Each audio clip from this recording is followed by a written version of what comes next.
Mao na ang akong duha ka anak. Akong gipraktisan og buwad kay kinsa naman may musunod sa among trabaho mga tiguan namin. Sa mga lalaki ba sila? Bahala na sila og unsay ilang buka ini kadagko, unsay ilang mahumang kurso basta maka-experience sila ingani nga ginabuhi sa farmers di ay. O sige naman tanaw TV. Suwa man sila ang siranan nga module de. Parang luod naman ang among humay na siguro na may buwad.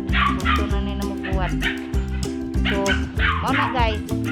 Bisan pag sa mga kaliwat matag farmers. Mao na nga. Ang uban guys wala pa namo nabuwad kay unahudtan na may ultrapal so amo sa lamang gipahanginan nga sa gargahian. Mao na ni guys ang kinabuhi nga pobre. Abanti day. Muna ako mga anak guys. Ako nagitudloan sila og unsa kalisod magbuwad og may suwa may eskwela sila relax man.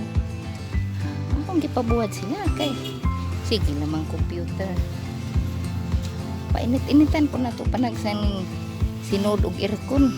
Karon laski ang mga kabukugan. Ako na sila gitujo kay aron maka-experience na sila unsa kakapoy ang pagbuwad. Mga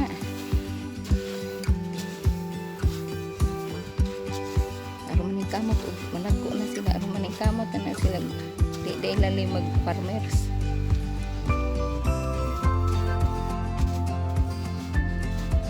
Siya lang usa naga-headphone.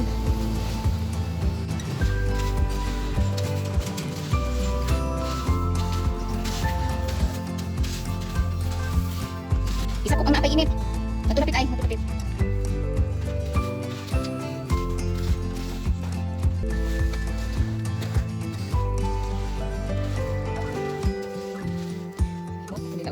Kamu. Maju nang gasap ko. Ang kali shooting farmers, kung gusto mag-farmers pa. Ano? Mag-opisina ba? Tingnan na dyan makita mo dong, kung dili ka mag-opisina dong, magbuwad.